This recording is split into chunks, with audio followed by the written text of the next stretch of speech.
citizens.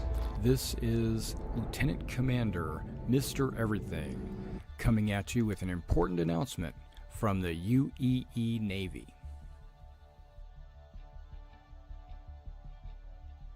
The 1st Naval Aerospace Squadron, the Lions, is recruiting. Be a part of something great. Join now. We are looking for new and veteran players. The 1st Naval Aerospace Squadron is a UEE Navy carrier-based squadron. If you're looking for a disciplined, well-trained unit, join now. Not only do we want combat professions, but we need first-person marine experts, merchants, miners, salvage. All professions are welcome in the 1st Naval Aerospace Squadron. Our mission is to protect the UEE and its citizens. Join the 1st Naval Aerospace Squadron. Expected missions would be anti-piracy, anti-smuggling, fleet protection, search and rescue, convoy escort, bounty hunting, exploration, mining, salvage, asset protection, cargo hauls, to name a few. Join now and see the galaxy. We have an organization page on the RSI website, as well as the forums in Spectrum, and we have our very own Discord. Role-playing is encouraged, but not mandatory. The galaxy awaits. Join now. Whether you're casual or competitive, we're looking for committed players. We're based on a World War II U.S. Navy Air Squadron theme. Our focus are carrier-based craft, with our primary being the Sabre. But all ships are needed and wanted in the squadron. We would like to have a wide variety of ships to allow all kinds of gameplay. Visit now your local Navy recruiter and join the 1st Naval Aerospace Squadron. The squadron is growing. Visit our recruiter at robertspaceindustriescom/orgs/1NAS to become a member of something great.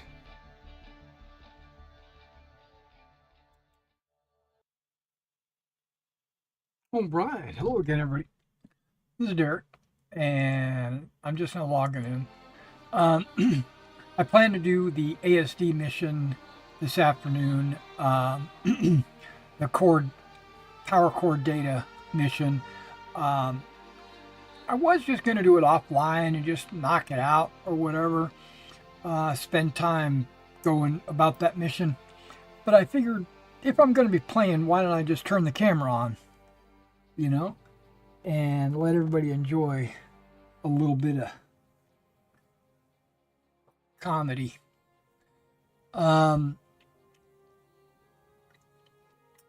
Yeah, if you want to chit chat with me, feel free to in the chat. If you like this stream, go ahead and at the end, if you like it, if you think you are want to come back, make sure you hit the like and subscribe button, and be sure to hit the notification icon so that every time I do go live, you'll be notified. A little bit of news. CitizenCon is coming up this Saturday, and I plan to be streaming it live. I'm probably, this is the plan. I'm gonna jump on. Hey Sean, how you doing, my man? you're one of my most consistent. Um, what would you call you?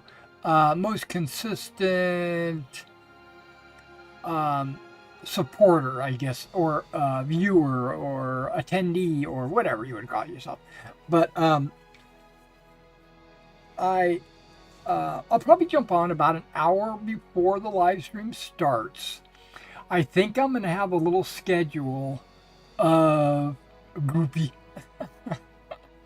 Uh, I think I will have a little schedule of what's going to happen in that hour before the video starts, and then maybe have uh, the 2 hour block for watching the video and commentating, and then maybe 30 minutes to an hour after the video as kind of a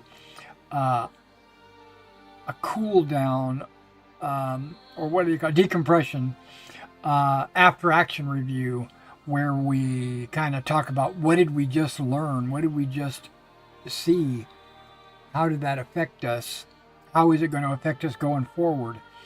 So yeah, I'm looking forward to the first hour, though, is probably going to be me using the bathroom 2 or 3 times. It's probably going to be talking about how this thing or that thing is broken in Star Citizen and they need to fix it. And we'll probably talk about our wants and desires about what's going to happen in the future. I don't know why it's been on this screen for as long as it has, but I almost feel like hitting Alt F4 to restart the login process, because I've been on this screen way too long. Almost 7 minutes.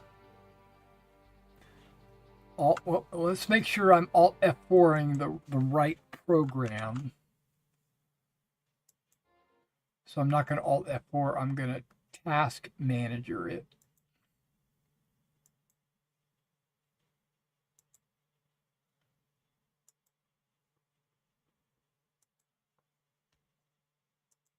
There we go.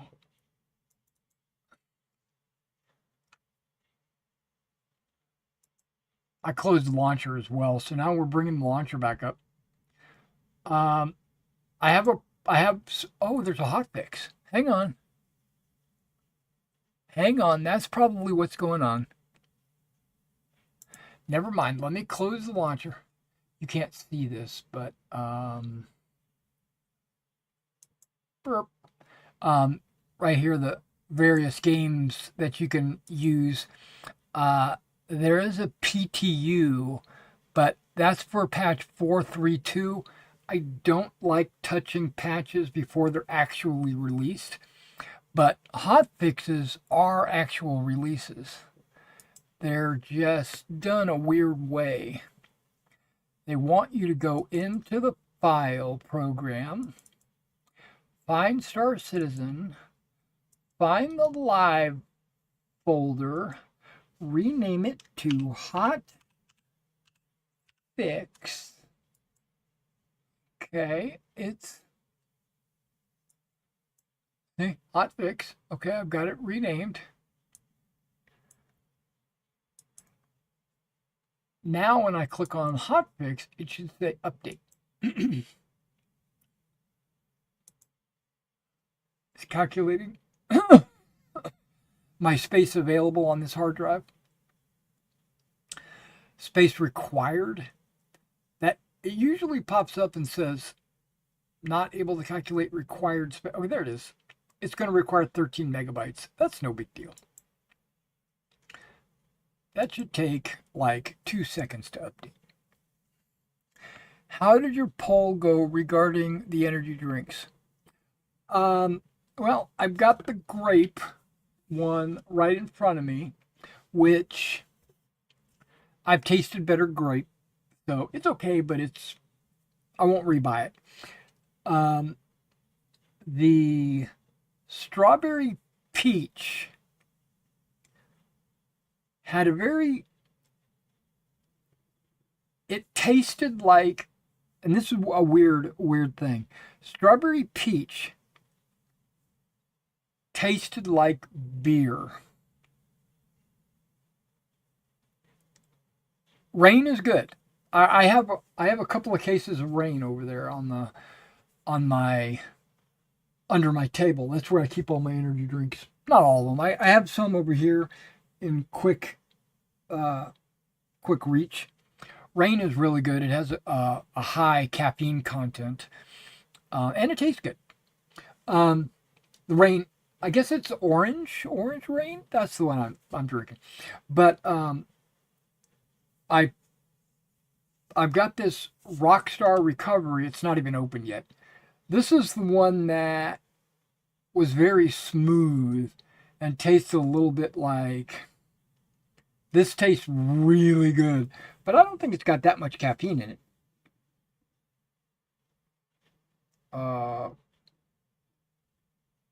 160. It's got 160 milligrams. This is probably why I was stuck on the loading screen forever. Wow, this is taking forever. That's all right. We'll let it update. But there was a flavor that I just recently had. I've got another flavor. It's kind of in a silver can.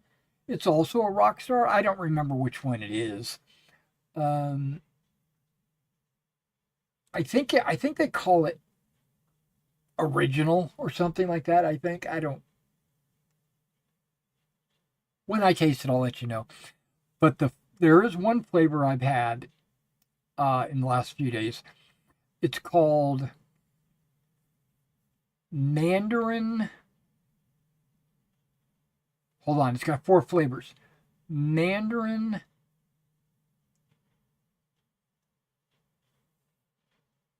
Something else. I'm trying to remember what it is. But I remember there's Mandarin, guava, and strawberry. But there's one more flavor in it. Mandarin.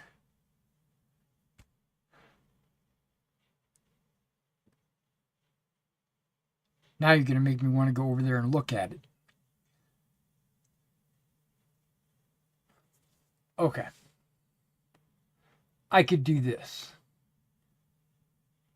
Turn this off. Actually, I didn't need to turn that off. I could do it over here. Turn that back on.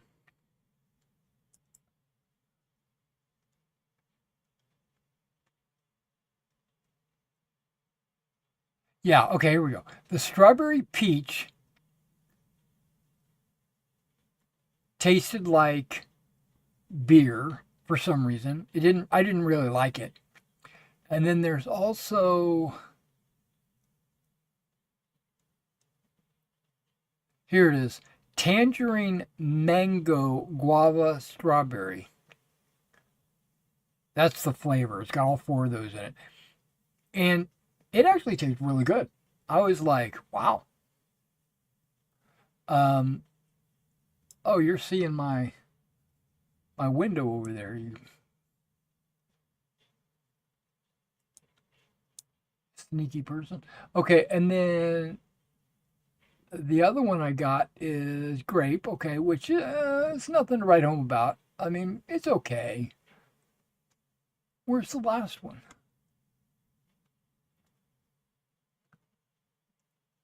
Wait a second. I ordered another one.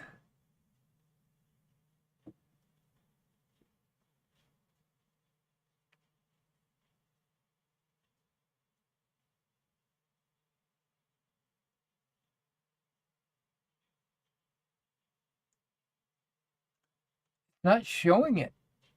I know I ordered it and I received it. It might have been, hold on, it might have been in a pack. Because I think I remember one of the packages that I ordered came with multiple drinks in it. But it's not on my list. I don't see it anywhere. Maybe I just need to go over there and take a look at it. Huh. Okay, so it downloaded, now it's updating. I don't remember what the flavor is. The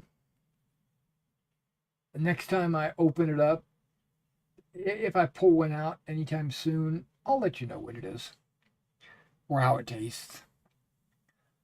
Must not be that impressive because I can't remember what it is. Or I might be mistaken. I might have thought it was something and pulled something else out.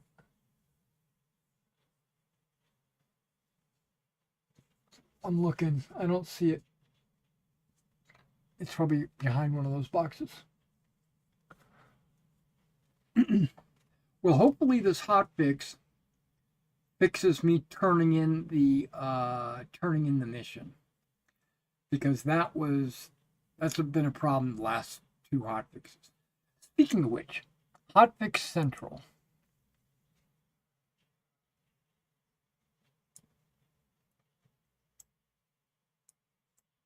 See what it says.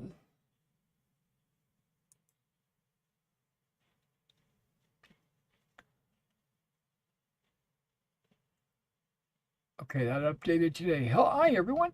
Time again for another hotfix. This is the living document. Status, hotfix open. Okay. A hotfix channel for Vulkan client crash fix testing. I think that's what I'm down. 806.7. Nope, I'm downloading 2434. Live is 806.7. Okay. I don't get it. But then again, this is the one I'm downloading. That might be why my game has crashed a couple of times, because I am using the Vulkan client. I decided to use that because I get better performance when using Vulkan, it seems like. It puts less strain on my CPU. There is a known issue with Vulkan that can cause the client to crash on startup. If you experience this crash, you may have to switch to DirectX 11. It did crash a couple of times, but if you keep reloading, it will load, and then you won't have any problems after that, from what I can tell. It took me about 3 times to try, and then there was no problem. Okay, client side fixes. That's me. Landing gear down at max speed of 10 instead of 10 to 30. Okay. They fixed that on the last patch, I thought. Proximity assist is enabled vehicles to lose their... Okay. Well, there is a real thing called ground effect. I don't know if you know anything about flight in real life. When an airplane flies, it has certain maneuverability based on the density of the air and the wind and weather and all that stuff, right? The pressure in the air. Okay. But when a plane, I assume it also affects a helicopter, I'm not sure. But when a plane gets close to the ground, there is kind of like an air cushion that is created under the plane, which is weird. You would think that it would be the same everywhere, but no, it actually gives the plane more lift and less drag. It's a weird effect. It's called the ground effect. Um,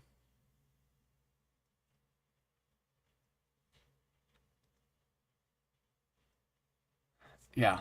Um, that's basically what uh, the new marine uh, hover. It's not really a hover. What you hydrofoil? The new marine hydrofoil. I think it's a hydrofoil. What do you call the thing when it's got legs in the water and it's going so fast that it raises up out of the water because of the skids or whatever on the end of these sticks? I think that's a hydrofoil, right? Whatever. The Marines have a new one that it can travel at extreme speed with these legs stuck in the ground. But as soon as it gets up to speed, it can actually lift the legs up out of the water and stay airborne because of the ground effect. It's a new thing. What else? Client side. Epilepsy. Okay, no worry about that.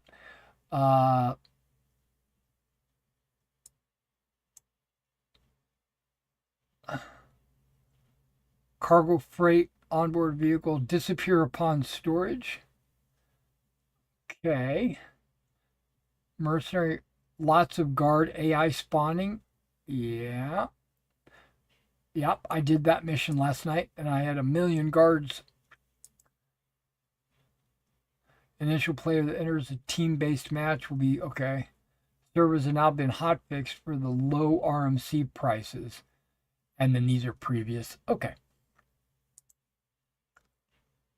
Update complete. Okay, so now I'm going to restart.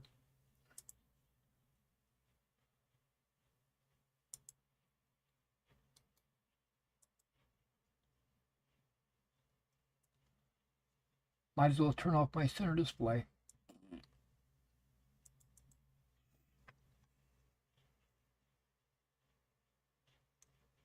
Jennifer calling from Russia with love. You might.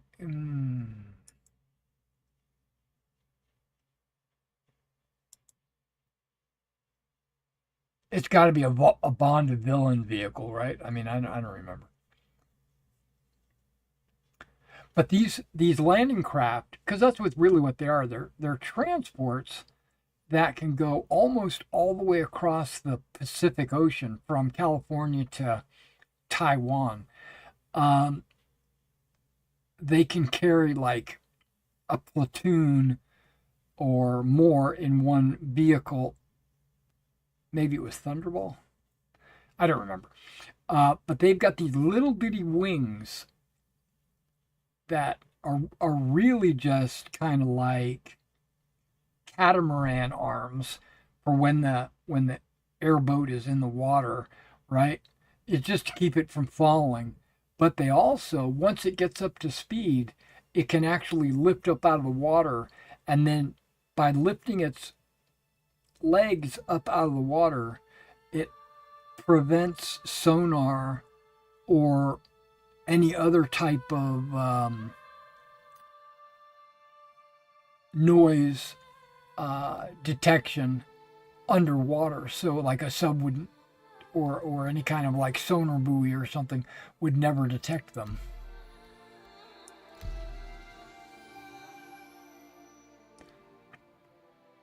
Okay, we're back on this screen. Let's see how long we stay there.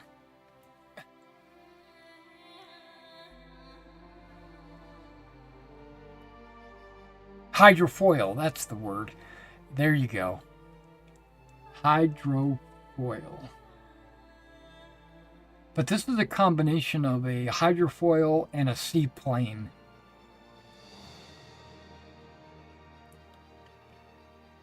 They call it something. They come up with some fancy name for it. I don't remember what it is. It's not in production. It's still kind of like the X mode, you know.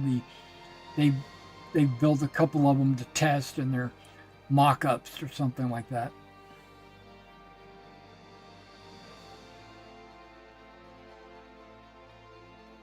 But if you load a bunch of Marines on a boat and you send them across the ocean, it'll take weeks, right?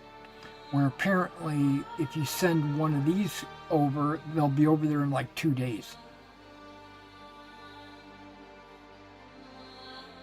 But a boat, I would think a boat would be more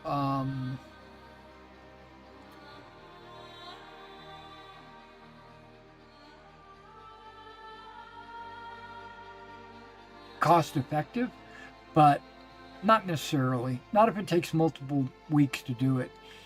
And I think they're battery powered, so they don't even use gas.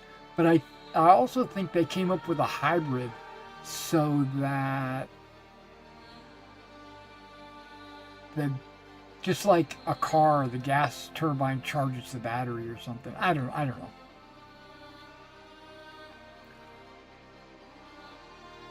And there we are. I didn't check the time, but we're in the window.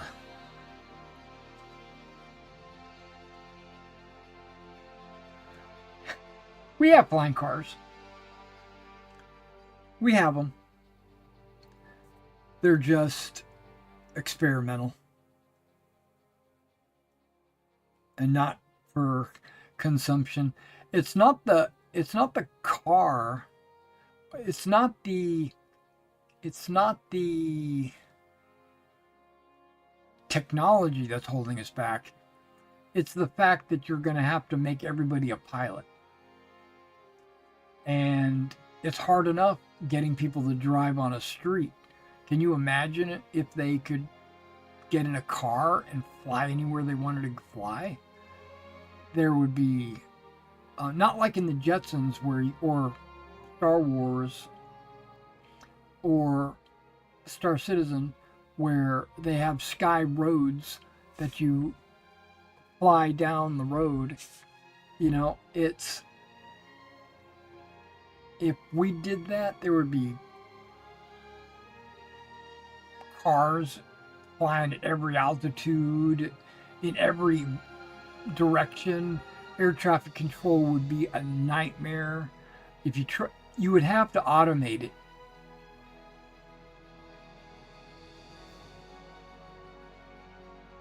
That's right. Popular Mechanics. I think they still do the Popular Mechanics online.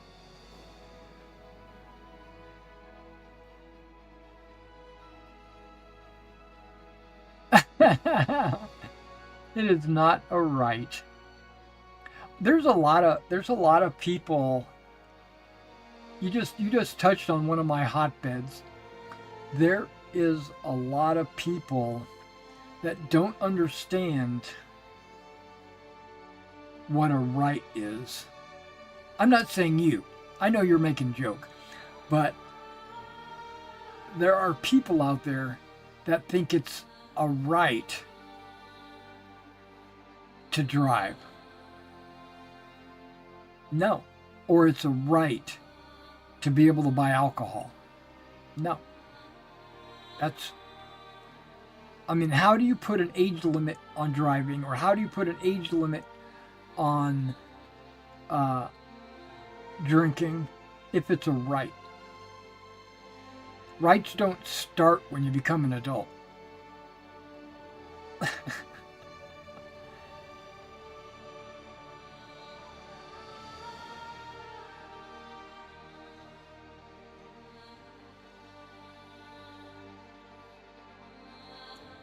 Okay. I'm going to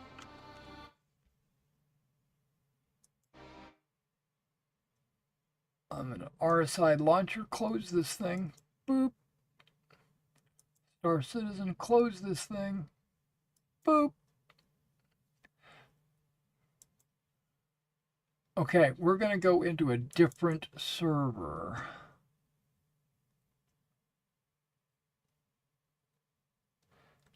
That's a discussion for another. It doesn't have to be. I don't. Yeah, yeah. Let's try not to get uh, into any heated discussions. Try to keep it lighthearted. I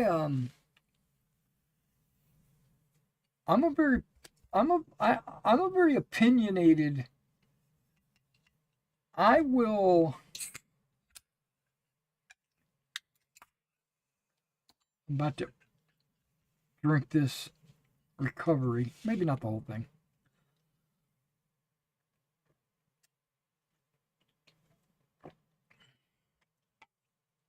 Okay, it didn't crash on startup. It just failed to load. Oh, I'm locked. Customization unavailable. Ah. Okay.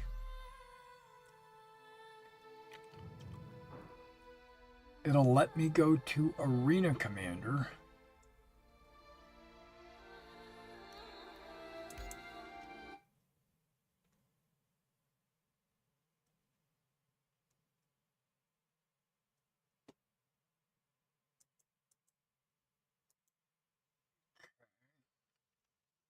Well, there are Day of the Bara. There are some. Oh, look at that Arena Commander! How it's all spooky, spookified.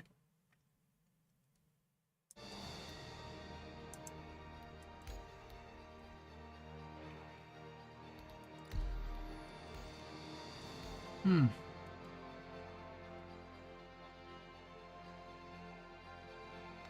I like the cut of my jib.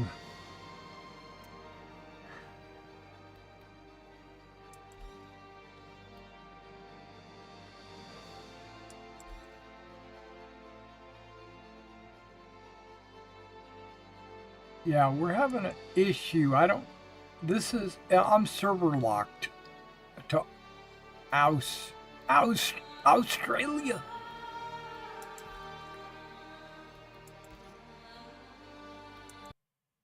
Maybe if I don't Alt F4, let's quit and let's see if it'll let me go choose now.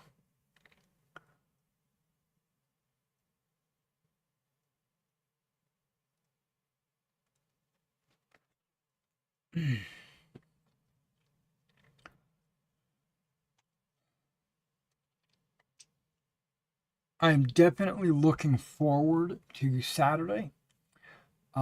It's going to be at 7 o'clock UTC, which doesn't that mean like 2 p.m. my time?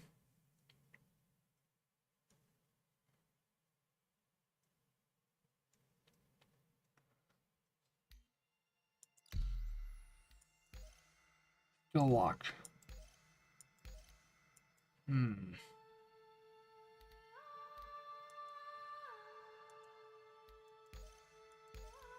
Oh, we can try.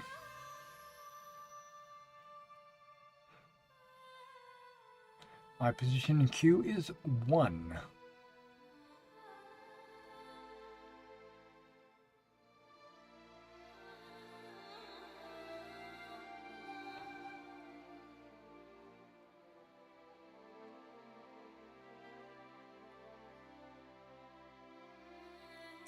Yeah, what is I think they said 11 or maybe it was 11 UTC. Oh crap, now I'm going to have to go look. Let's Alt Tab.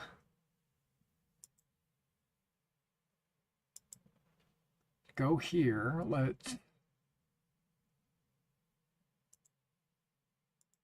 Comlink. I don't really want to read This Week in Star Citizen or the monthly report. I want to read more about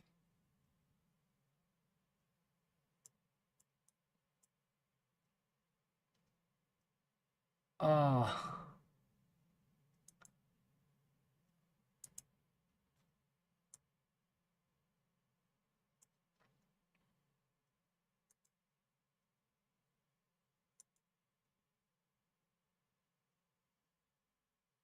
Okay, either way, I'll go to Hotfix Central.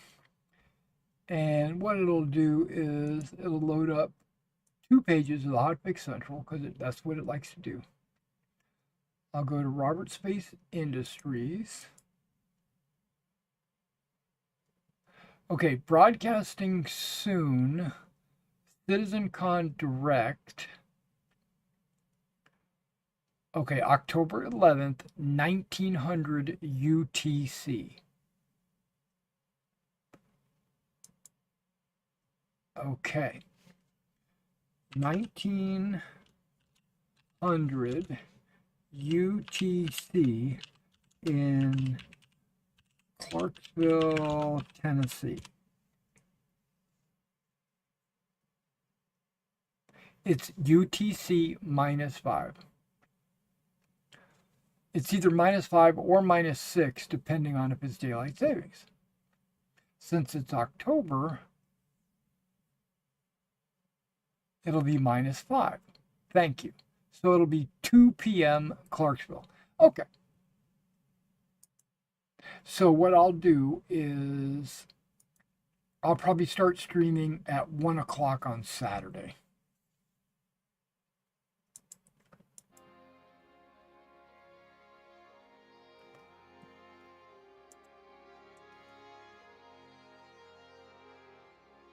Okay. This is the hotfix. So guess what I'm going to do? I'm going to go back to live.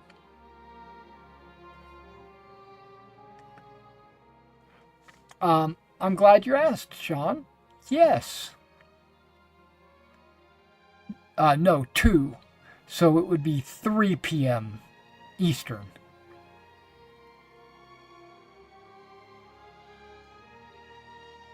Three p.m. No, wait.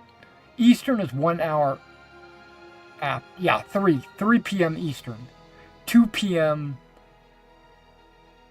Central,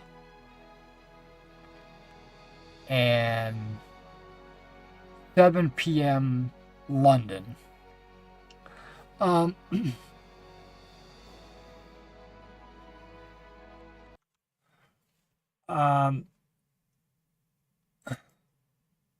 Yeah, I'm going to go back to live.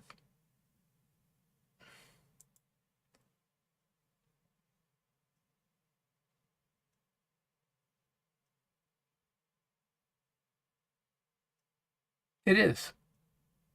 That's why it's only 5 hours instead of 6 for me. Okay, so let me go back to my file. And I'm going to change it from hotfix to live. Now that it's already been hotfixed, maybe those files will still be in there. That'll be cool.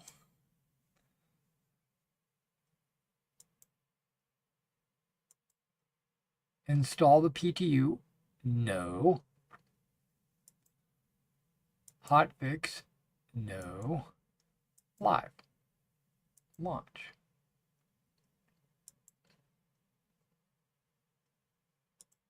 We'll see what happens. Let's see if it launches. Where was I going with that? Oh, yeah. So I'm going to start about 1 o'clock my time, which would be about, if you're on Eastern, it would be 2 o'clock your time, because we're 1 hour difference if you're Eastern. And then, because you're probably, are you Eastern time? Because if you are, you're probably UTC -4 right now, right?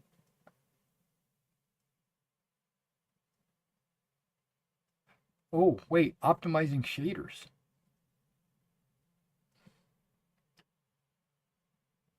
Sweet. My NVIDIA app just crashed, it looks like. You don't see that, but little screen thing popped on the screen that nobody sees. Okay, that disappeared. Please wait, optimizing shaders. Okay, well, at least we're making a little bit of progress here, right? We're doing the progress thing. Um, I've got some predictions of what I think is going to be in the video. And I'm going to rank them on like what I think. Your Eastern time? Okay, perfect. Um, I I'm going to rank them like what I think is probably going to be the most likely to the least likely being displayed in the video. Um, this is a big deal. CitizenCon happens once a year. Oh, wait, you asked a question. You said, does Star Citizen have conventions? Yes. There is one big convention that they have every year in October, and it's called CitizenCon. For the last few years, 5 or so, they've been holding it in Manchester, in the UK. So, but they have in the past held it in Texas. They've held it in Los Angeles. I don't think they've ever held it on the East Coast. I think it's always been where they've got studios. They might eventually have one in Canada because they now have a studio there. They merged.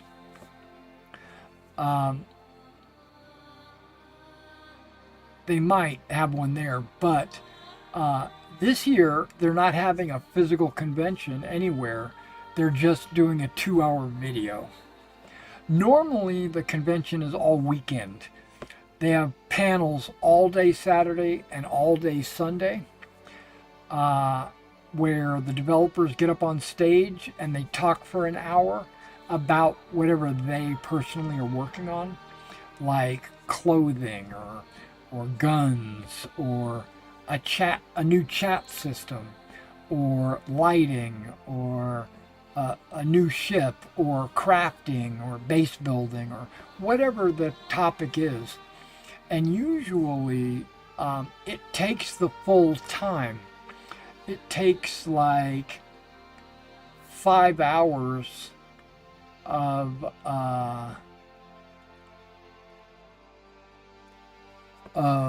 time. While we're waiting for things,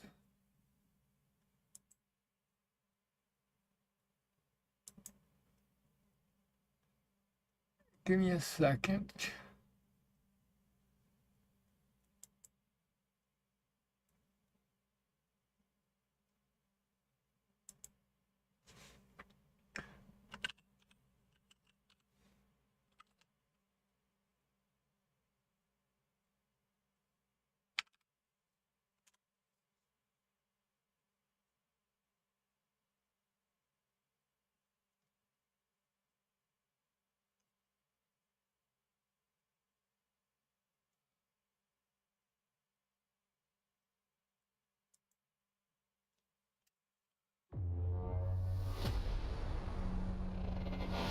Okay, hang on.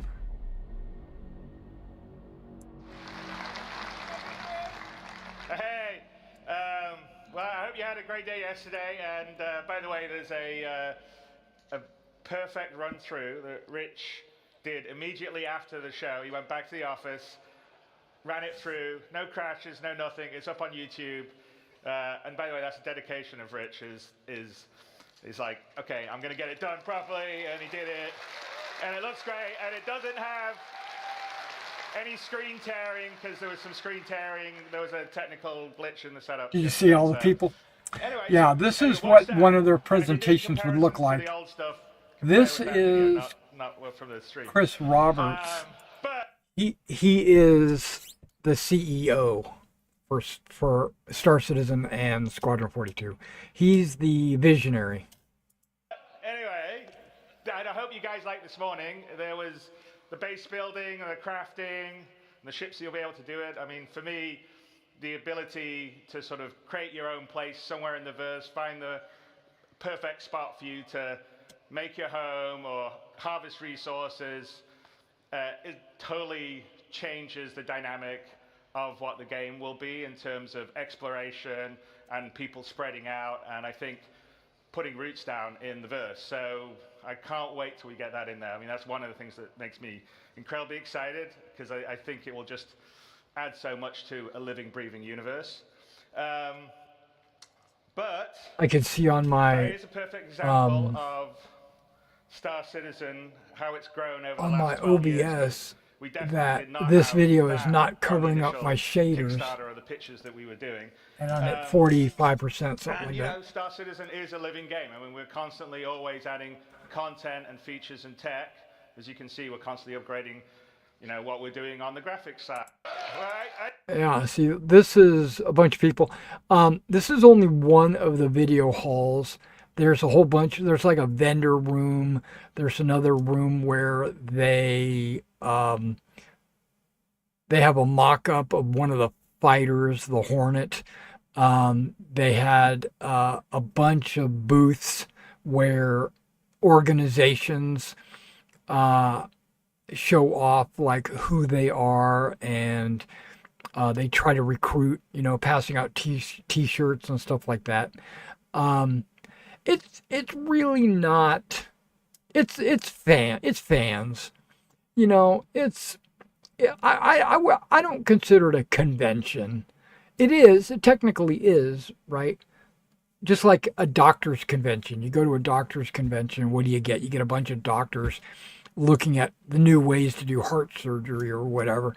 And that's kind of what this is.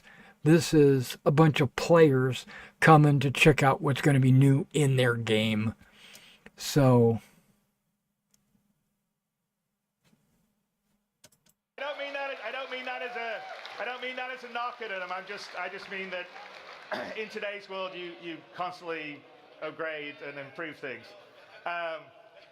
But the big question really is, at what point would we at CIG, what point would I, what point would the rest of the team consider Star Citizen ready for everybody? Not just you guys out here who are beautiful, wonderful, early adopters, willing to put up with bugs, jankiness, you know, not a great new player experience. We know all those things are things that we want to fix and improve. And we want a game that everyone can just get into at the beginning, understand it, have fun, you know, pulls you into it, and then has a huge amount of depth. So the question is, what is that? And that is what we call Star Citizen 1.0. It's something that we've been talking and looking and designing and thinking a lot about over the past X number of years. And now we thought, you know what we should do, because I think half our sort of initial stuff is from a long X number of years, X meaning the Roman numeral 10. time ago that you've seen, and then occasionally we'll talk about things we're doing in, because that's about how long they've been worried about that. Lives. But we're like, okay, let's tell everyone the marker. This is what it is, Star Citizen 1.0. When we hit this is what we consider we're ready to go wide. You know, everybody. I'm fast forwarding. We're not going to watch this entire thing. Or casual. Imperium for many years, and I've read many Spectrum and Reddit posts. It's a true. No more resets. It's a true. Today was not just the game that was pitched back then. This was, but FYI, this was last year's CitizenCon. Fundamentally, you'll be getting a whole so lot more, this and I mean a lot. took place in Manchester, England, exactly 1 year ago in October, about October 10th, I think. Star Citizen, by its very nature, is a sandbox MMO. Today, you as a player have to find the fun. You have to figure out what you can do and how to do it. If you want to be a hauler, okay, my salvager, shaders are done. You have to know those professions exist. You have to know what ships support that gameplay. And you have to rely on outside resources for help. As it is now, the game has many factions. As you work for each of these factions, to do that in several this ways. is one of my favorite Now, guys. Why? Because he's the one that writes that's David Haddock. He's a narrative director. He's the one that tells the stories. he's the one that he writes the lore in the game, and everybody that makes a mission, the mission designers, they have to go through him to make sure it fits in the lore. Main story. So let's get into it. What exactly is that? First, it's a narrative experience. This will be a crafted story through the star systems and professions of the Star Citizen universe, taking players on an exciting adventure that will finally kick off the growing tension between Earth and Terra. Yeah. It will be... Okay, I'm going to interject. He talks about the growing tensions between Earth and Terra. Okay. When I was a kid, I always thought Terra was Earth, right? You got Mars, you got Jupiter, you have Terra, right? Terra firma. Well, in the Star Citizen universe, that is also true, but someone discovered, I don't remember exactly, but someone discovered another solar system out there, and the main planet was like an untouched Earth. It was like green grass, green trees, water and everything. It was very much like Earth. So they called it Terra. Okay. So now I'm going to back up a little bit. If you know anything about the lore behind Star Citizen, the Earth has become an empire. It's called the United Empire of Earth, the UEE. This empire is, for lack of a better term, Roman. It is exactly Rome. Dave Haddock, the guy that's on the screen, has even admitted that he's taking a lot of inspiration and ideas from history. Yeah, exactly. So he's taking a lot of inspiration from history, where the Empire of Earth is Rome, and these alien races, which there are more than one, there's a bunch of different alien races, they each are representative of a nation or a people that Rome encountered, like the Vandals or the Carthaginians or the Greek, or the Germanics, right? So every one of these nations have an alien race analogy. They even have because remember when Rome was a republic, they conquered Carthage. That was before they were an empire. Well, that actually happened in Star Citizen. You have Earth. They conquered this race called the Tavaran. The Tavaran are Carthage, but the Tavaran are also alien, bird-like creatures or whatever. So, but in the back of my mind, I think, hey, these guys are Carthaginians,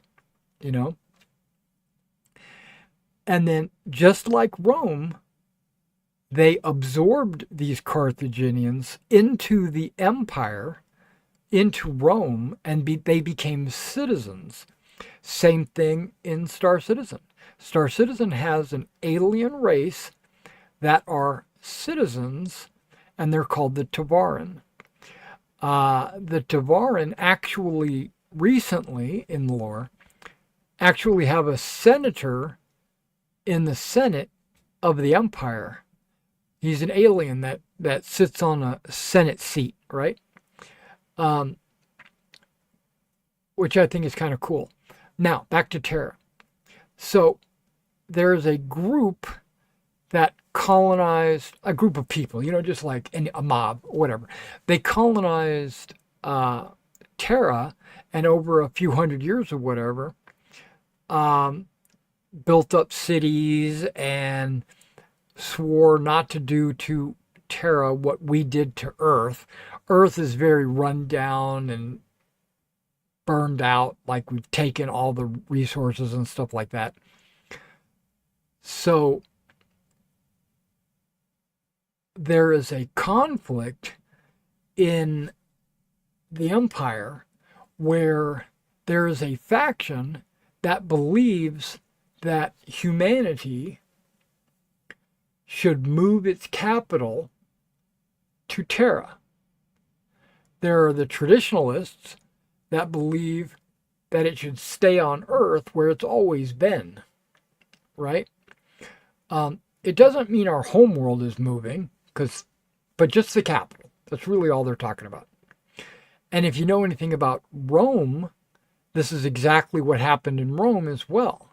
You had a severing of the Roman Empire where you had the Eastern Roman Empire and the Western Roman Empire, and they actually had like a civil war. And in Star Citizen, they are kind of loosely hinting that we're on the verge of that. Like Terra is what it is, and people believe it should be the new capital. And then there's Earth, which Earth is not in the game, and it won't be in the game for a long time because they don't want people going to Earth and trying to find their house. NPC driven. So while Squadron 42 will always be the place to go for AAA cinematic land anywhere in the UEE, but that's our starting 5. Okay, so these are Each the system and each planet will be featuring the massive level of outposts, POIs, stations, biomes, and exploration options that we've been perfecting with Stanton and Pyro, and you've been seeing in some of the other presentations this weekend. Okay, this is pretty much where I'm gonna end it. I'm gonna get actually into the game. But this is the system that I have been adventuring around in. I've gone to Pyro, but I keep having lockups in Pyro, and I don't think my graphics card can handle Pyro. So when I finally get a better graphics card, I will be traveling to Pyro and doing adventures and stuff like that over there. This Nyx system is one of my predictions for this CitizenCon. I think they're going to release Nyx very soon, before the end of the year, right? I personally am waiting for these two systems to be released. Terra being the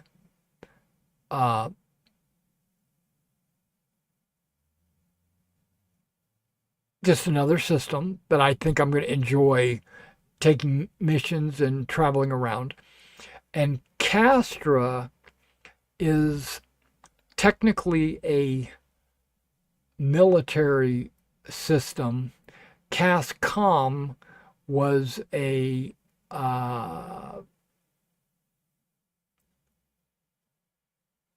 Cascom is like a military headquarters. And I do believe that Cascom was a bomb site where the UE used it as like weapon testing. They dropped bombs and used particle weapons and stuff like that on the planet, just to see how devastating it could be or whatever. But Castra seems to be a very lush world. I think I'm going to enjoy exploring that with maybe a bunch of wildlife and stuff like that. I don't know if Nyx, thanks for the deep into the system. That's fascinating. Okay, you're very welcome. You're very welcome. Nyx I have no desire, none, to go to Nix. There is a space station right here called Delamar. It's actually built into the side of an asteroid. It's a very big asteroid, and it's the center of trade and everything like that in Nix. Nix is kind of like not lawless, but lawless. Like there's the Empire doesn't bother going there and patrolling and stuff like that. So the corporations that work out of Delamar hire their own security forces to keep the area safe because they want merchants to come through, right? So there's probably a lot of work for those companies if you're looking for security work. If you're looking for transport, you're probably going to get paid quite a bit because they don't really have much. But there is something in Nix that you don't see anywhere else, and that's the Vanduul. The Vanduul is a hostile alien race, and my understanding is, and this is a prediction, but my understanding is that there's going to be missions in Nix where you have to fight the Vanduul, and that'll be cool. Now, Castra is on the border with another race called the Xi'an, or the Xi'an are kind of like the Chinese or the Mongols, but the race itself is very turtle-like. They look like turtles, and they're very family-oriented. It's weird. All right, so let me close this. I'm going to get into the game and see if it loads. It might not even load now, but you know.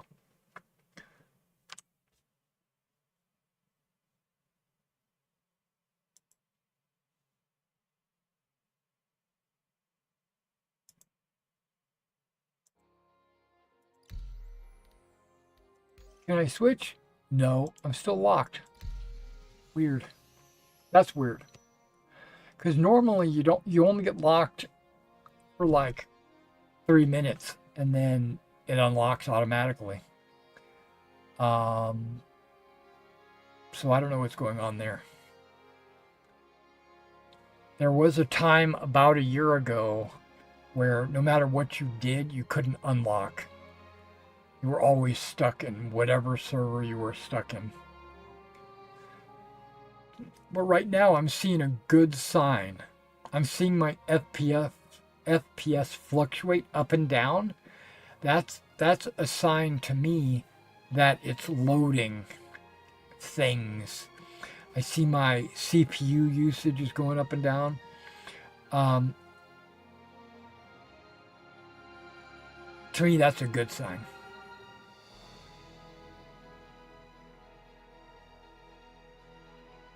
A hunting mission? Yeah. Oh, that is something I want to do. Once there's a bunch of systems, I want to go to every system and hunt every animal. You know, go on safari.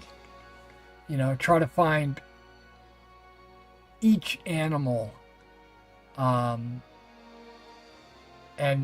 bring home some trophy and put it in a trophy rack. You know, like Copians have horns and Valakar have teeth, and the quasi-grazers have eggs, and the Merrick have something in their throat, a gizzard of some kind.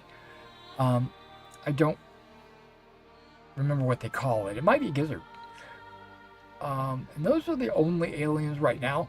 There's supposed to be a new alien coming out, a new alien creature, and they've got a stupid name for it. I mean, they're calling it like a Huckabee or something. I don't remember exactly what they call it, but it's,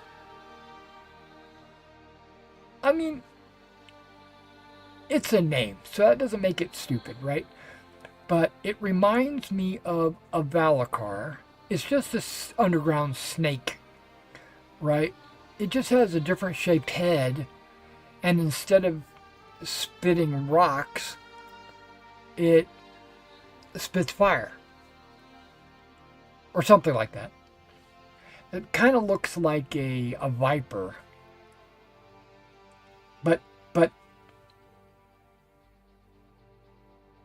to me, and I might piss somebody off, to me that's lazy because they just took a Valakar with its animations and its head and everything, and they just put a new skin on it and called it a new alien race.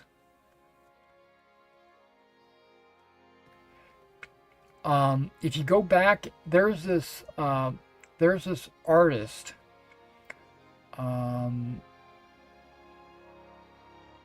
Back in the day, yeah. See, it's just taking way too long to load. What is going on? I might not get a chance to play today. Maybe a trip to Skull Island. Or a giant monkey. I thought you were going to say Monkey Island or whatever. Remember that game from the 80s or whatever it was called? I think if you got the PC magazine, there was this game, that a CD that you get out of the PC magazine called, I think it was called Monkey Island. I think. Kind of like Leisure Suit Larry. No, but I do want to go on safari. I want to take on tigers and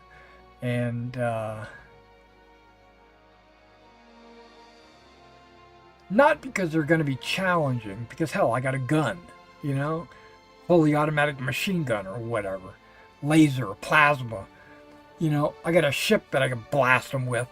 I'm not going for the challenge. That's not my intent.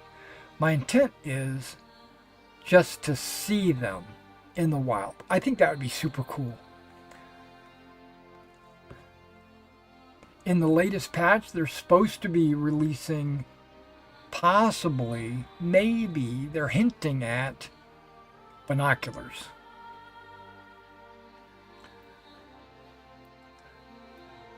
I think that would be pretty cool. But I don't really need a binoculars. What I need is infrared or night vision. Maybe not infrared, but I need starlight vision, starlight scope. They have that in the game. They're kind of rare to find. I should say they're uncommon. They're not really rare. They're uncommon to find because you can't buy them. But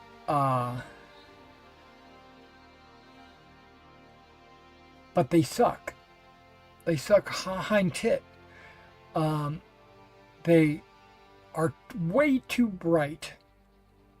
What they need to do is this is my suggestion to them.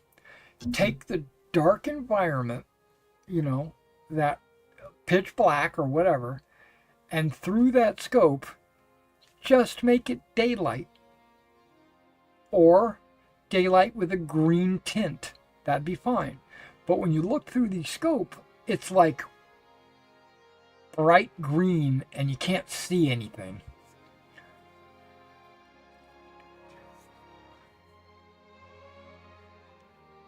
Okay.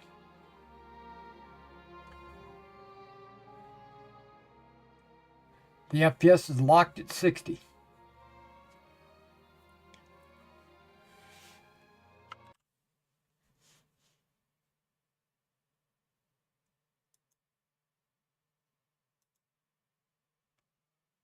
I'm going to try this one more time. I thought I'd have finished, I honestly thought I'd have finished this mission by now. I thought I got on here at like 2 o'clock.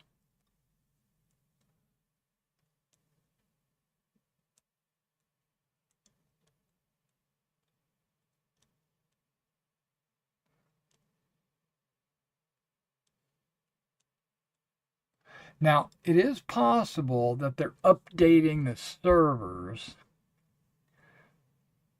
right? And the servers, because some of them are being dedicated to being updated, maybe it's not allowing. Yeah, I can't switch.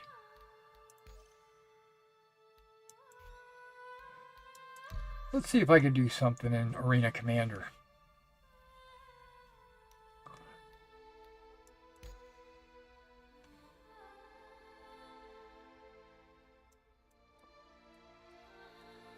I can't even see myself. What's the default loadout? Okay. P4AR. No.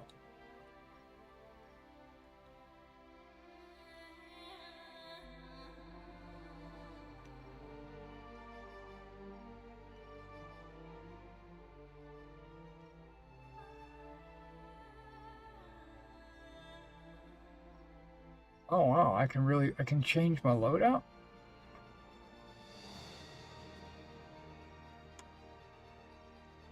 This F-55, I think they're upgrading it. Oh, it's rec per days?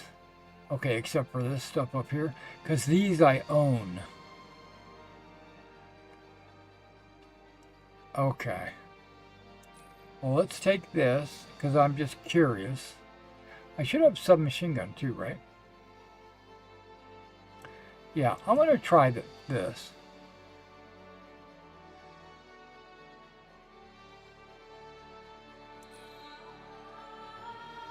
Equip item.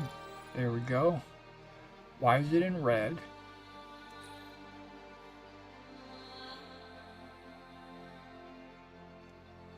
See, there's a low light.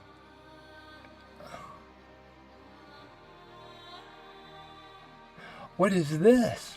Do I own that? I'm going to equip it.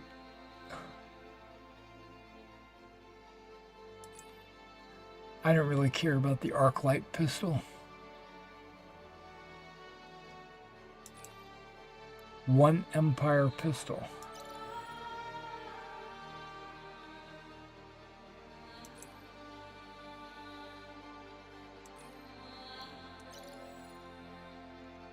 And a knife. Okay. What about ammo? It doesn't even talk about that.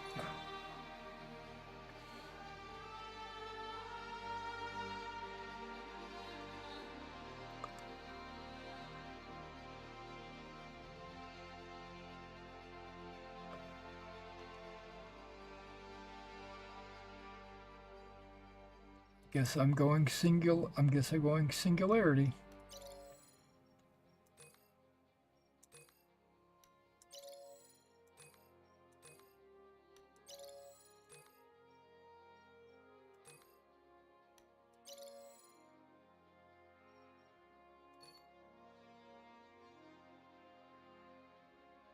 Combat throwable. Wait, where'd my weapons go?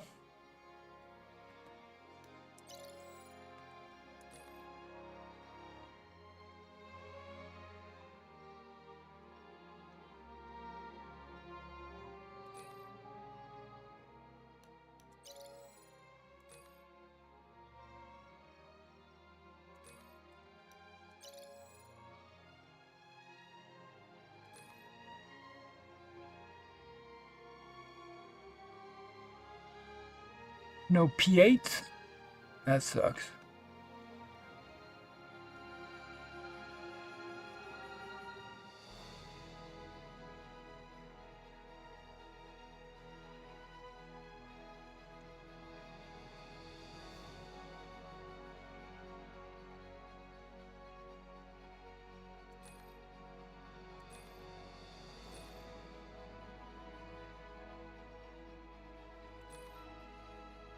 Never going to use it, but let's equip it.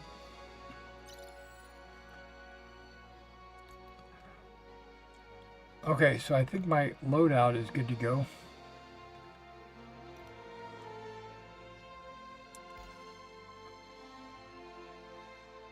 Kill collector, let's do that.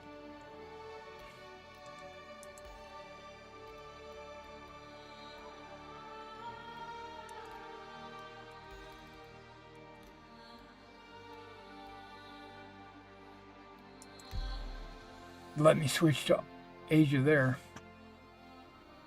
Alright guys, here we go.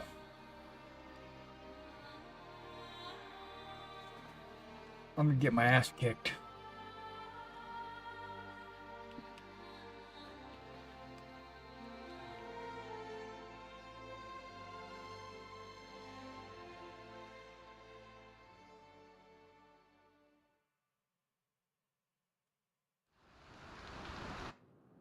Yeah, it's probably the fact that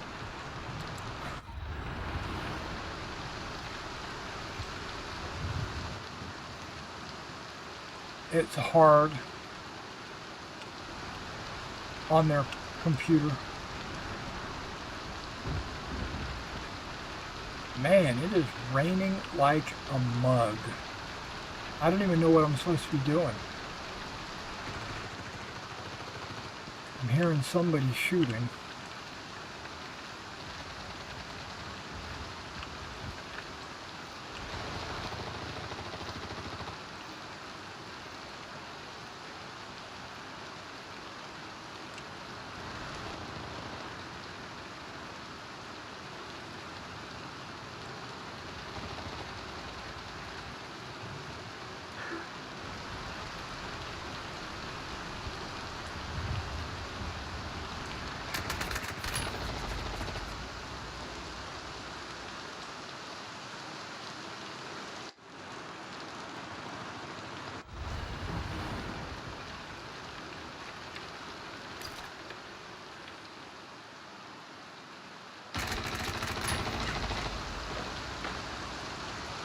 Okay, I guess I can be killed in my deployment. I gotta just shoot everybody.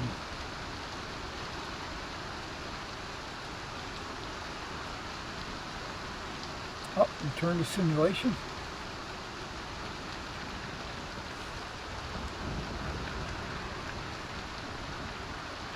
There are people that will turn up their contrast and their brightness because they want to get an advantage. I understand that. I understand that the whole I want to win over everything else.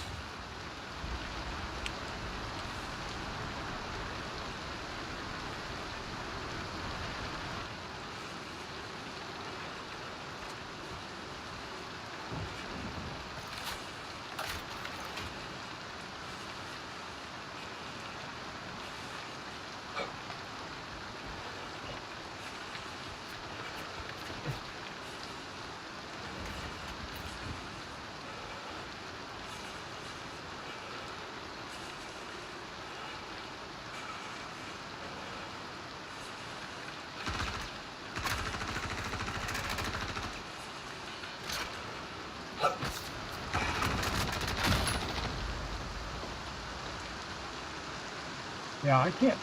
Squiggle Snake. I think he's the only other person here.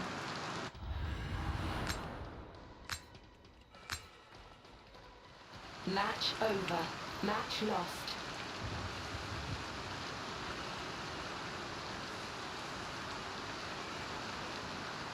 Yeah, look at that, Mr. Everything Zero. The electric goat. So there was only 5 of us in that match.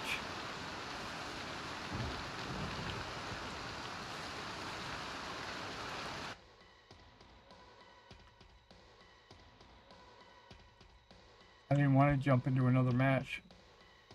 I wanted to see if someone said that if you go into Arena Commander and change your server, when you go back, you'll be in that new server. Okay, now this is what I could probably do. I've been on this map before. 3, 2, 1.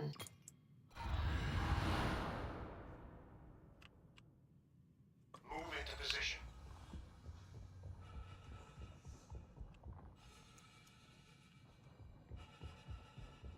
Yeah, I can actually see people in this map.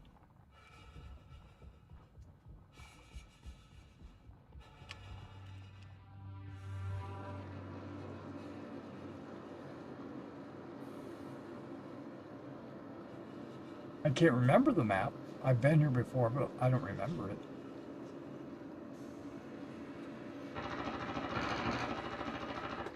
Somebody's killing somebody.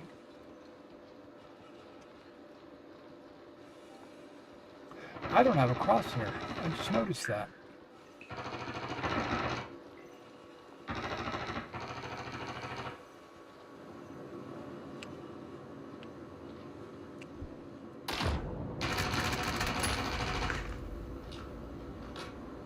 This weapon sucks.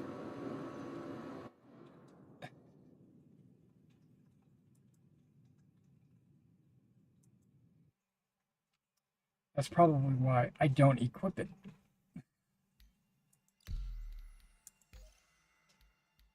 Yeah, see, it switched me.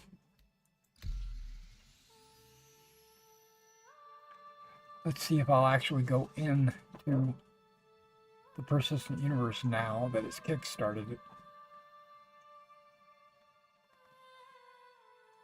Yeah, a lot like that. Higher quality does affect your stream. I was noticing in that first person, in the Arena Commander mode, my FPS was donkey doo-doo. And something I wanted to do once I got into the game was adjust my graphics a little bit. Maybe improve my FPS in the persistent universe as well. I was going to go from high to mid.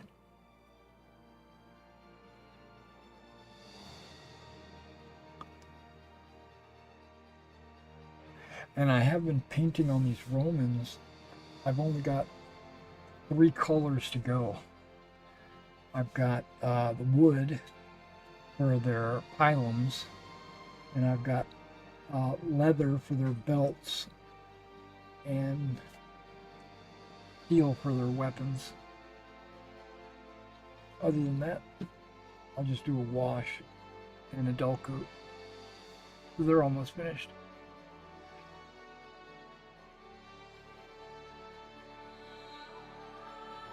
Yeah, this is taking ridiculously long.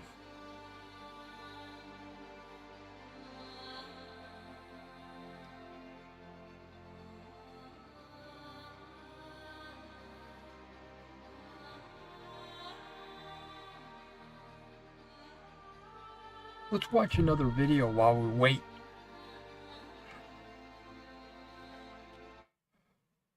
Let's see, I want to pull up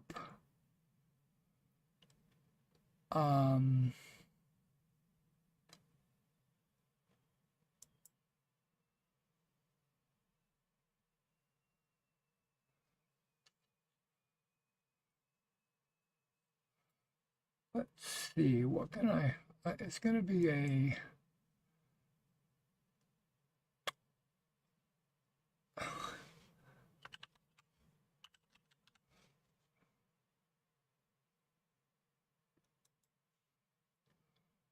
not the stars one.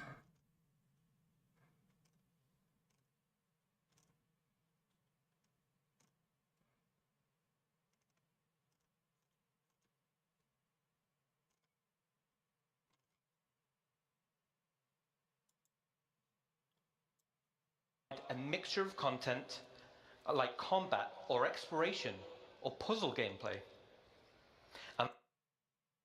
So look. Okay, hold on. This is going to be a good one.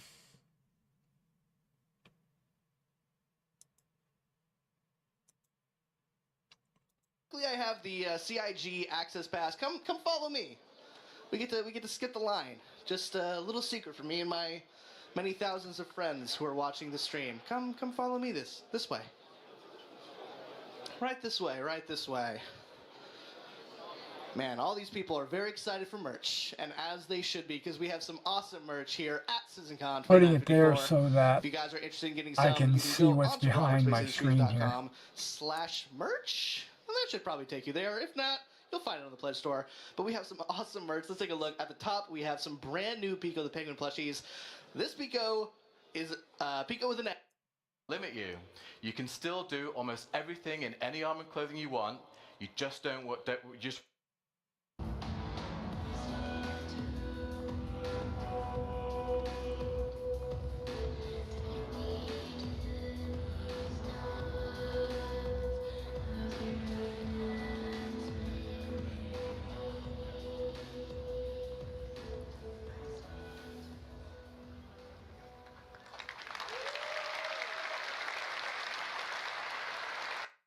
The leader has low protection than what play.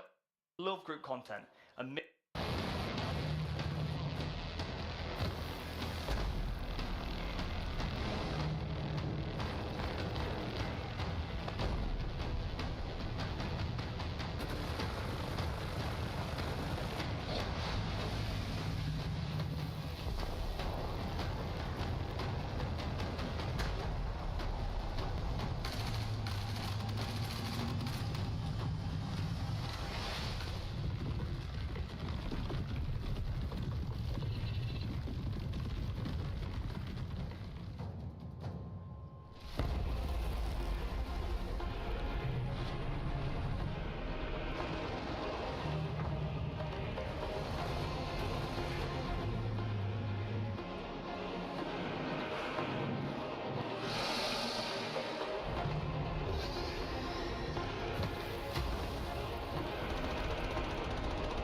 Is it really?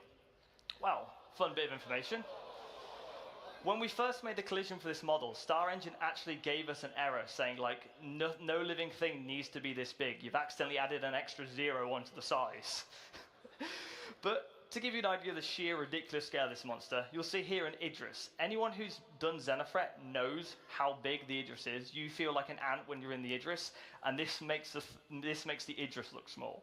There's also an Aegis Avenger Titan here as well, but if you look even closer, there's actually a Copion in this image. I'll give you a second to try and spot it. There it is. So well done to anyone who spotted it. So it's big. So for some fun numbers, it's 250 Copions long, 47 Aegis Avenger Titans long, and for our American friends, that's about 3.5 football fields. Been making models? How long have you been making miniatures? ¿Cuándo estás haciendo miniaturas? Llevo haciendo las miniaturas alrededor de 3 años.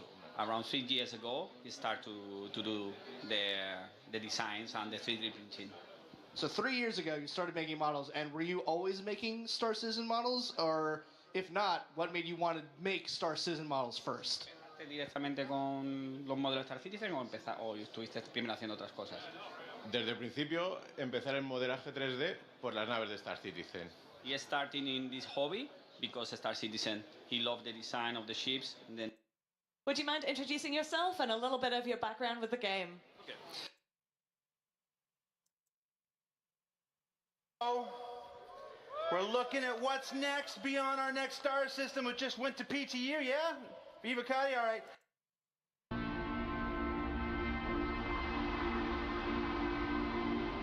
Okay, so this is Nyx, I believe. This is what I think is going to come out before the end of the year, I do believe. But they didn't show it.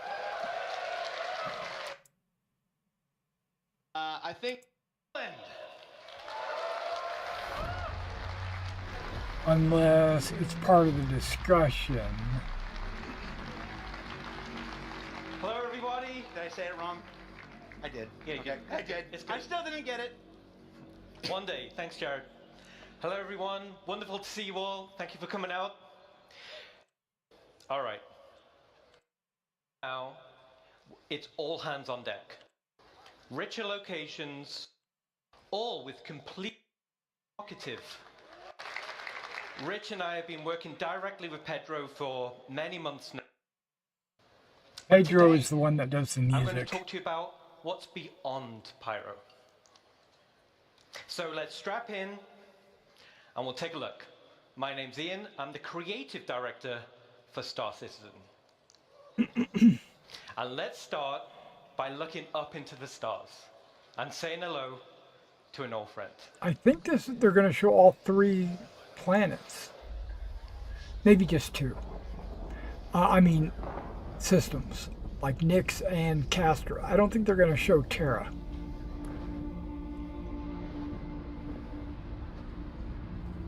I'm looking at my game and I have not logged in yet.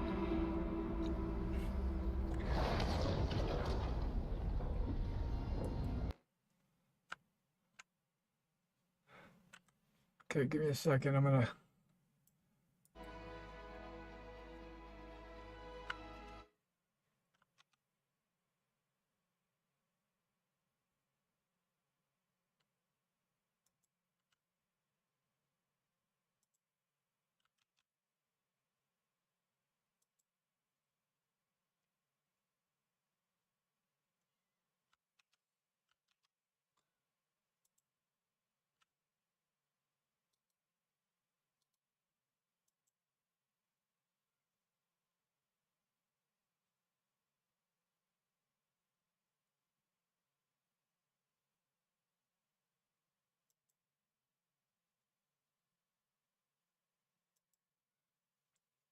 Maybe it'll only launch the hotfix.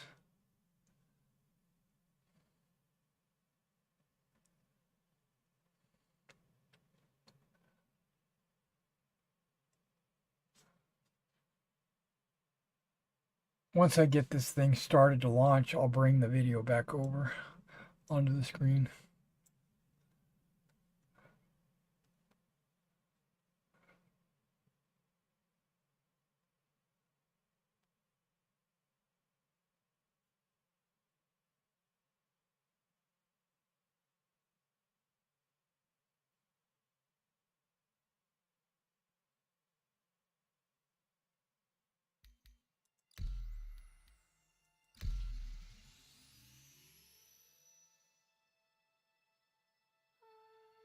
Okay, it gets past this, gets to this screen, and then it stops.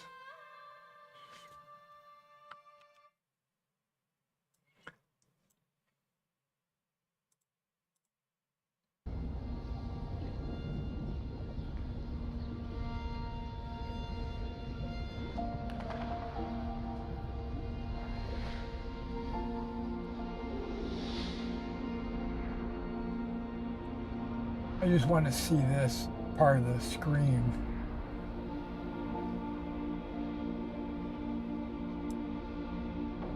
To see if it logs in.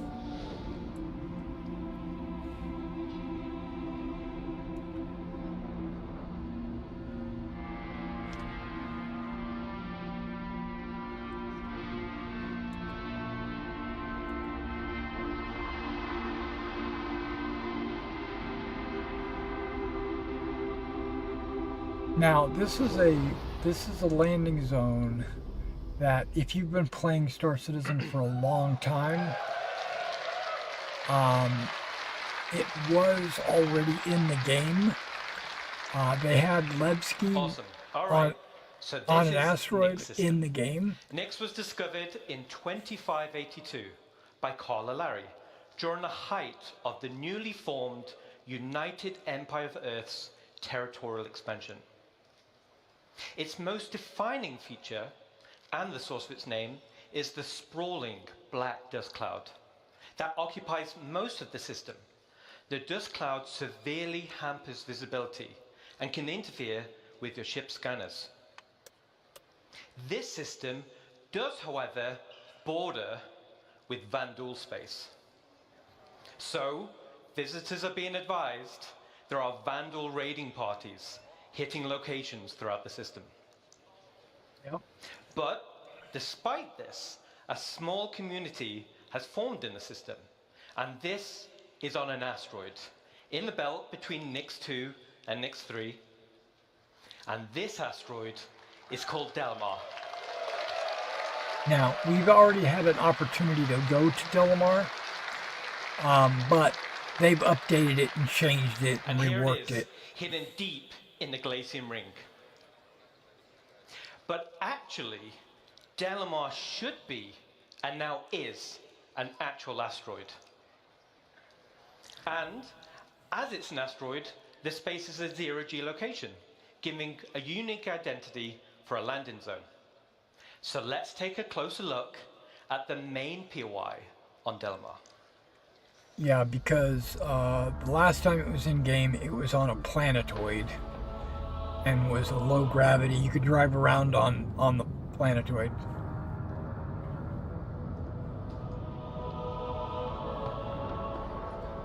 Now it has indoor hangars. Well, I think it had indoor hangars before, now that I remember. They had doors that opened that you had to fly into. But they got rid of it because it wasn't supposed to be in Stanton. It was supposed to be in Nix. So they took it out, reworked it, and now this is what it's going to look like. Supposedly. Yeah, I'm unable to log into the game, guys. I don't know what's going on.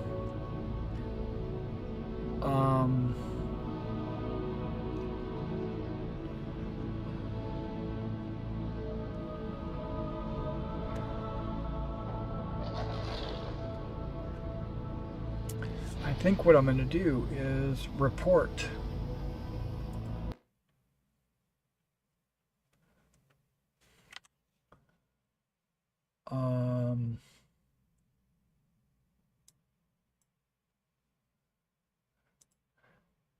Yeah, I want you to be able to see that, but I also want to be able to report.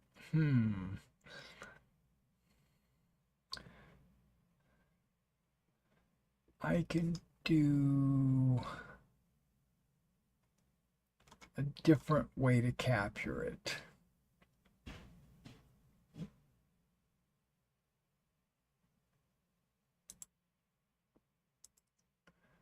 Yeah, give me a second. Not display capture. Browser.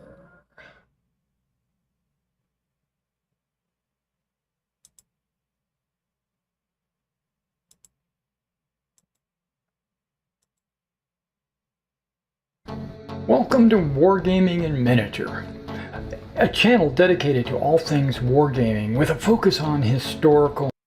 That's not it.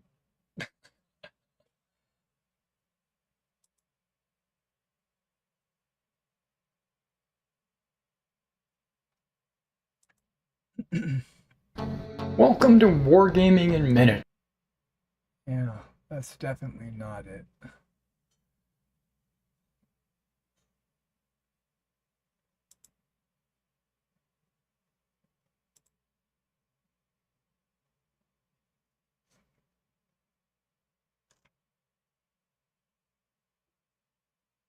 It might be it. I might just have window capture. There we go.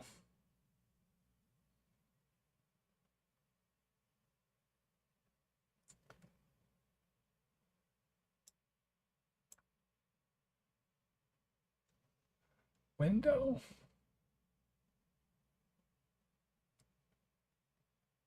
Yeah, that might be it.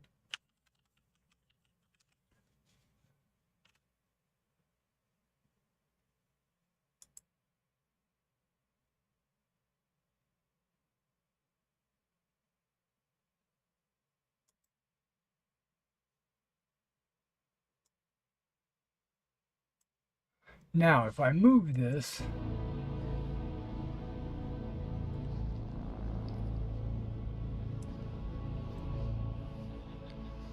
All right. okay, it's still captured. Okay, good. Awesome.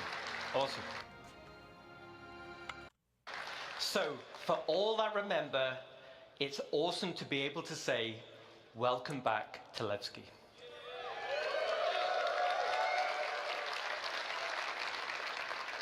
And for new players, let me tell you why it's a cool place.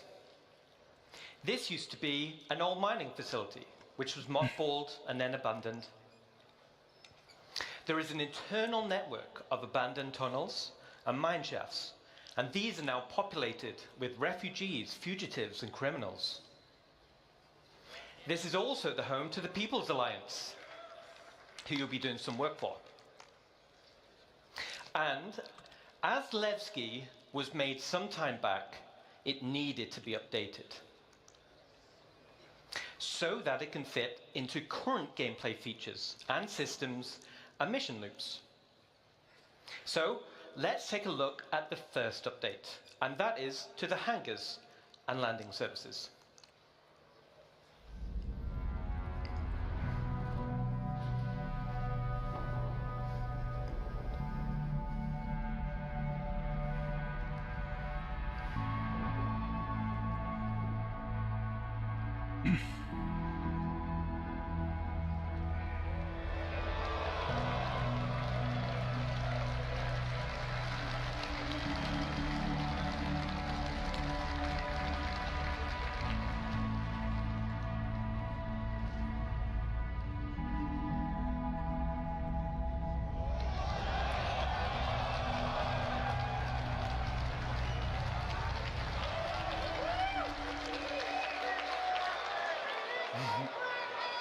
Release the Kraken!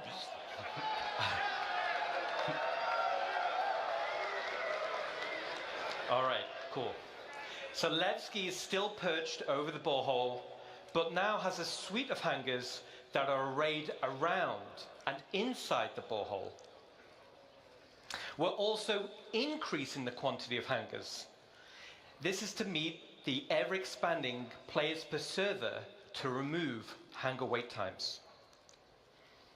And this pass will be done for all landing zones in the game right now. And for players that don't want to store their ship, docking services will be added high up on the cliff walls. Now, other than hangars and docking services, there are other ways to enter the location, which are also getting new updates. Let's take a look.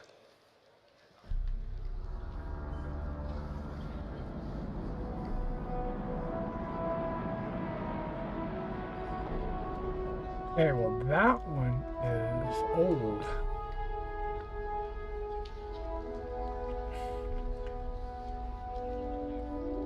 Recently opened. Okay, here we go.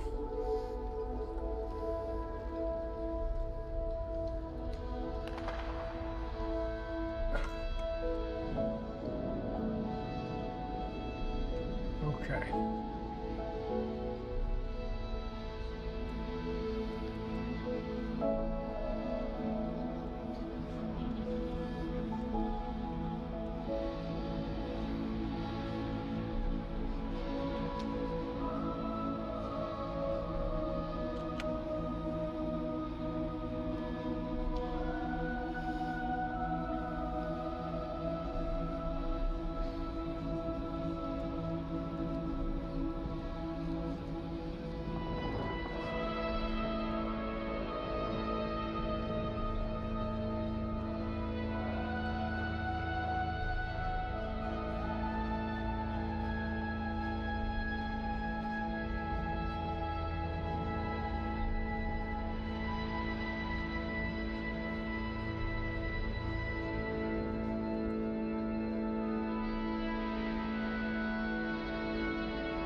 All right, awesome.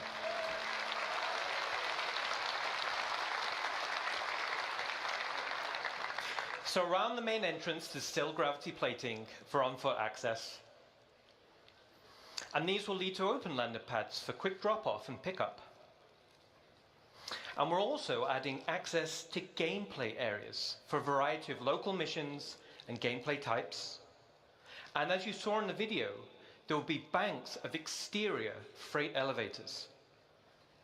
These can be used for quicker gameplay loops without requiring hangar services. Now, as this is a zero-G location, it also gives an opportunity for another type of specialist freight services. Let's take a look.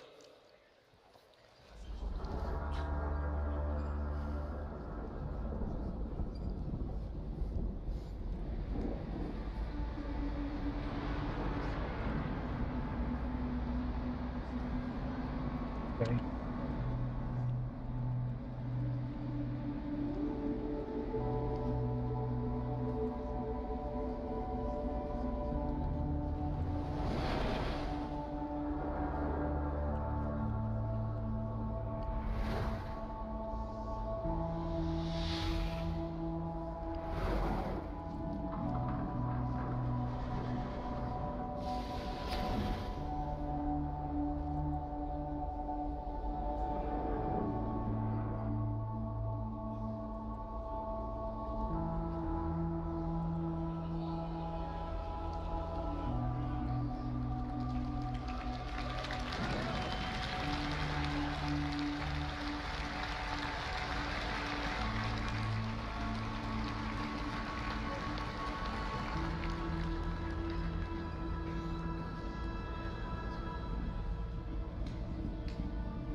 All right, so first off, now the borehole goes all the way through the asteroid, which is awesome to fly through.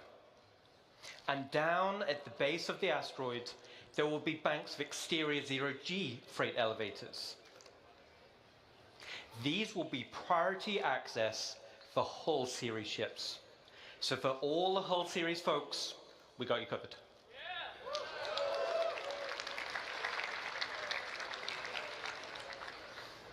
The same functionality is also coming to space stations in both Stanton and Pyro.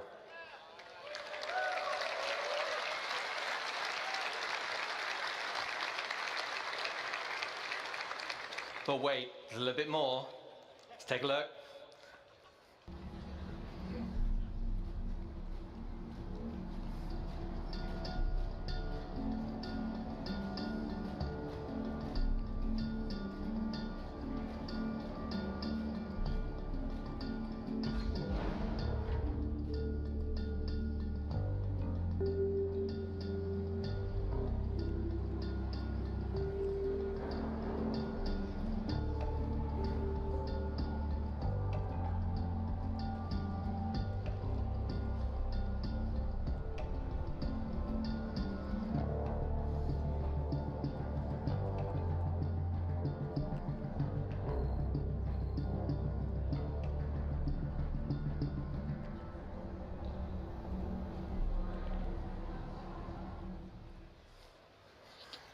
All right, cool.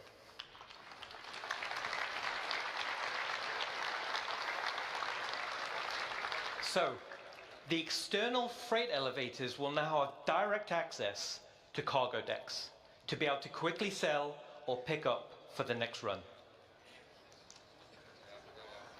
So that concludes some of the exterior updates coming to Levski.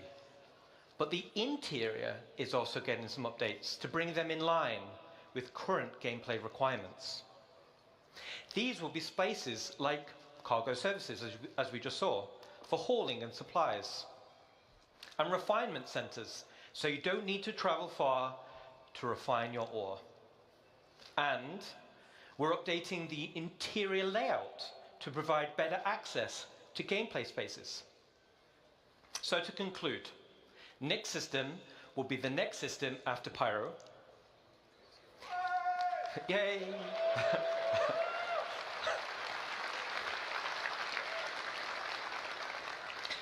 Delamar is now a physical asteroid with a 0G play space. All right, not so much. And we're updating Nevsky to fit current gameplay mechanics and gameplay loops.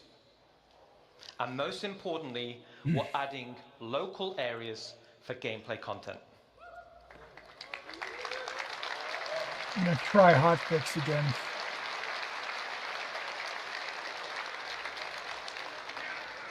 Now, speaking of gameplay in landing zones, let's leave Levski for now. And let's jump to Rainy Arcop, which is missing the most gameplay spaces right now. So we're continuing the Building Interior initiative. We're adding additional districts to landing zones, which are gameplay focused. These gameplay areas will interweave with the landing zone, but ultimately will be independent. So for Area 18, let me introduce you to the Municipal Works. And this will be split into two locations. The actual Municipal Works, which will be an open world sandbox area for all players, and the lower Municipal Works. I keep hitting print screen. I wonder if it's capturing these images. Which will comprise of several instanced levels. Every time the screen changes, how do I get to the Municipal Works? Pressing print screen. The Municipal Works is accessible in multiple places in Area 18. Some will be available to everyone, and some you'll need to unlock with mission progression. As an example, here's a map of Area 18 Central. And as I said, there'll be various access points throughout the landing zone, and some will be easier to access than others. These access points will lead to transit systems, taking you deep into the underbelly, eventually reaching the Municipal Works. And the Municipal Works will have spaces like maintenance, filtration, and the sewer network, which is what we're seeing here. It's a very exotic place. So down here, it's an open world sandbox for you and other players, very similar to contested zones in pyro stations. It's an area to do local missions, like exploration, repair, or even pest control. But the main purpose is to provide access some screenshots. I'm not sure what they all are. And these will be instanced areas. So, what is an instance area? Well, an instance area works in the same way as an instanced hangar. And as the name says, it's a separate space for you and your group. But why do we want to do this?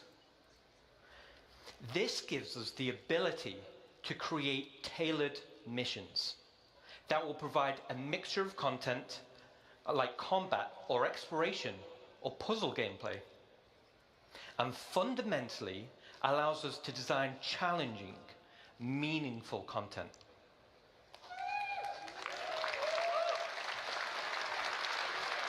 Okay, all of those saved.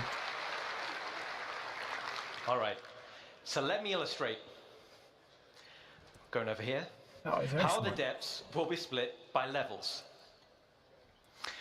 Now, stay with me on this. We're going to rattle through it quick. So let's say you're in level B01.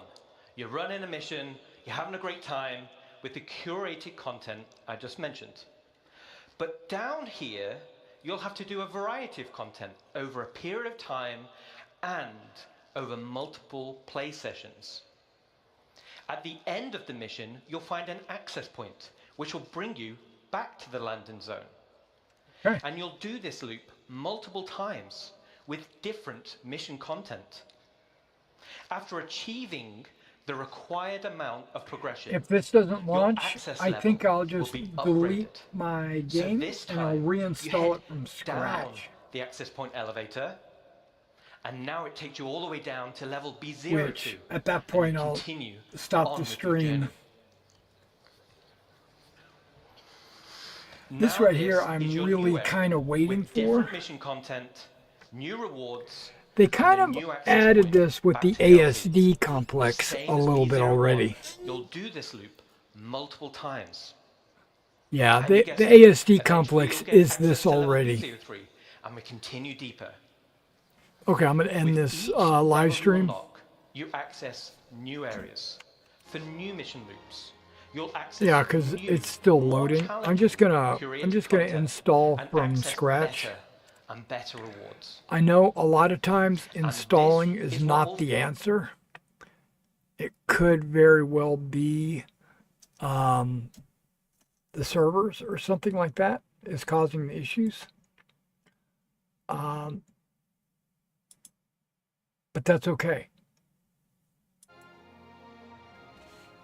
Well, F4, there we go. Everything's closed. Let's go ahead and exit that. Let's get rid of that.